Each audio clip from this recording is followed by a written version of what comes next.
Oh, salud. Hey, look at that. The green cup matches my green shirt. Hey, what's up, everybody? Welcome to Speak Live. Today's show, when to call the psychiatrist, the shrink. Okay, now listen, I'm not giving any medical advice. Always check with the healthcare professionals. I don't know shit. Okay, so when to call the psychiatrist. First off, let's start off with what is a psychiatrist and a psychologist? They're both similar but different. So I go to a psychologist, which is a therapist, and you talk about your stress and my life sucks, whatever. Uh, you could go to a psychiatrist for that too, and we did a show on this, the difference between psychiatry and psychology. But so psychiatrist, we have to start with that, right? So psychiatrist and psychologist, there are some parallels, but there are also many differences. A psychiatrist is a medical doctor. He or she went to medical school. They had to open up a human cadaver, and they have all the same powers as a pediatrician, a neurologist, a cardiologist, a rheumatologist, whatever, an oncologist. Psychiatrist is a full-on medical doctor. They work in hospitals. They can write scripts. They are a medical doctor, just like any other doctor that I just mentioned. They deal, though, in the invisible nature of the brain. They don't deal in the physical nature of the brain. A neurologist would do that, but a psychiatrist deals in the invisible, so to speak.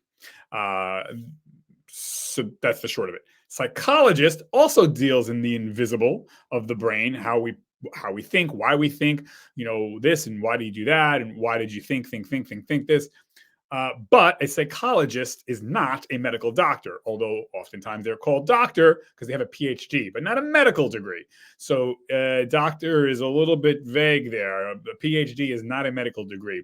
They have the level of expertise at the PhD level, and you call them doctor, but they're not a medical doctor. So, and they cannot write prescriptions like a medical doctor, like a psychiatrist can.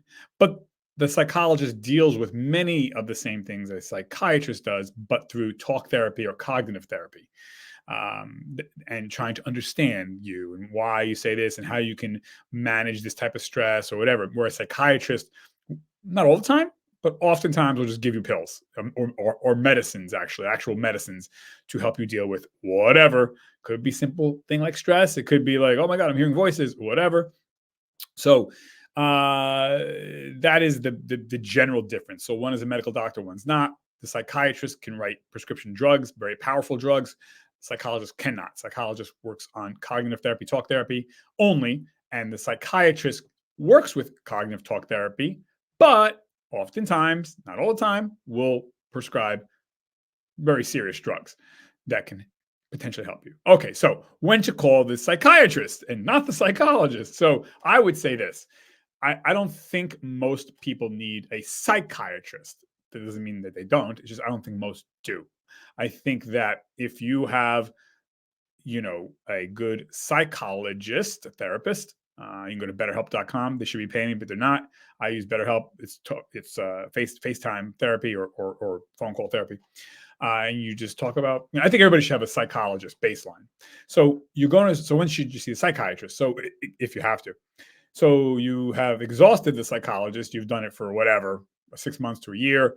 You have changed your diet. You are exercising. You are getting out. You are addressing. You're addressing your issues. You're making good connections. You have gainful employment. You're working, and so all this, and it's been a year, maybe, or 6 months to a year, and you're not getting any traction. You're really hurting still. You've done everything right. You got a nutritionist. You got a trainer. You got you got your therapist, you're talking to your friends, you get out, you're eating right, you're sleeping right, or you're trying to do all these things. You are, like I said, you're working, you've talked to your rabbi or your priest, your imam or whatever. You're doing all these things 6 months to a year and nothing is really working or catching on that much. You're making very little progress and you're really, really in bad shape. Like you're about to go and live in a tent underneath a bridge. Then I would say you need a psychiatrist. But psychiatry, you have to understand, like, not all psychiatrists will do this, but I think most would, not all, but most. They're going to give you meds. They're going to put you on some powerful shit. And I've had, family members and friends, that have gone to psychiatrists and it has worked for some and it has not worked for others. So you have to be very, very understanding of, you go to a psychiatrist, more often than not, you're going to be put on some drugs, and drugs cure one problem but give you four new ones. So that, but I would say a psychiatrist should be thought about possibly if you're really hurting, and you've tried everything else. You've tried eating right, you've tried the psychologist, and I'm talking about a good try, 6 months to a year, my opinion. And then, you know what, maybe it's time to go on some medication that can help you out to have a better life. And it could be something simple, like, you're just trying to manage stress and you really can't do it any other way. You gave up the alcohol, you're eating right, you're exercising, you got the therapist, you got the nutritionist, and it's just not working. Again, after 6 months of a year trying that, which I think after 6 months of a year of trying, the therapist giving up the alcohol and the cigarettes and eating right and exercising and getting good sleep and having good social connections, you're probably not going to need a psychiatrist. But again, after 6 months to a year, you tried it and it working out with the psychologist, then it might be time to talk to a psychiatrist, a medical doctor, to get some medication. It could be something simple like, you're stressed the hell out and you've tried everything, for 6 months or a year and it's not working out. Maybe it's time to go on some low-level medication for your stress or anxiety, or maybe you're bipolar, maybe you're schizophrenic, maybe you're, PTSD, maybe you're struggling after a car accident, or God forbid, any of these things, But I wouldn't be so quick to rush to the psychiatrist, because again, that's like the nuclear option. That's like, oh shit, like I'm gonna lose it all here, or I'm gonna be underneath a bridge. Like I need to, or you're, God forbid, right? You got PTSD or you're suicidal, it might be time to talk to a medical doctor. And again, you got to be careful, because some of these medications can cause suicidal tendencies. So it's like, but yeah, it might be something to think about. And so that's when I think you should call a psychiatrist. And by the way, not all psychiatrists will rush to go put you on meds either. You might try a psychiatrist and maybe they can do really much better cognitive therapy for you, talk therapy. And you're like, oh my God, I'm glad I saw the psychiatrist. His or her talk therapy has helped me better than the therapist, the psychologist talk therapy, So I know for me, like in my life, there's been times where, doctors have suggested, you're stressed out, go on this pill, it'll help you with your stress. That pill help you with your stress. I'm like, you know what? I don't want to do that. So I changed my diet. Like, for instance, I think I've done a couple of shows on this, but like I was getting panic attacks about a year or so ago, so bad that it sent me to the hospital twice. And now, some people, professionals were like, hey, look, you should just try to, go on this medication, doctor, psychiatrist give it to you. I'm like, like they didn't ask me about my lifestyle. They didn't know, because they didn't ask. Like I was drinking 5 cups of coffee a day. Maybe that was the problem. Sure enough, it was, because I got off of coffee. Done. I'm off of coffee. I might drink a decaf, but my regular coffee day is over. Guess what?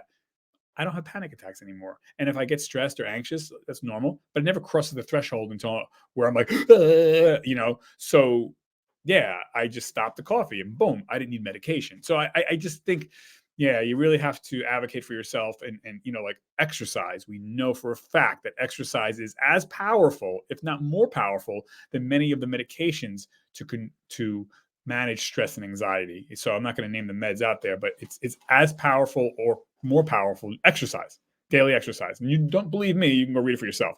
So that's why I prefaced, like, maybe, you should look at getting a trainer, getting a dietitian, talking to a therapist, talking to your rabbi or your priest or whoever, go that route.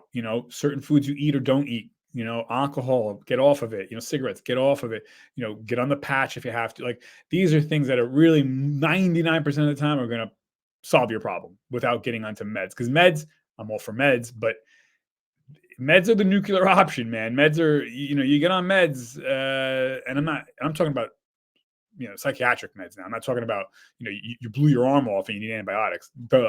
Take your antibiotics. But the psychological meds, like, you got to be careful. They're no joke. Like this, they're not aspirin. This is, they're not some sugar pill. This is shit that can alter who you are. And I've seen it.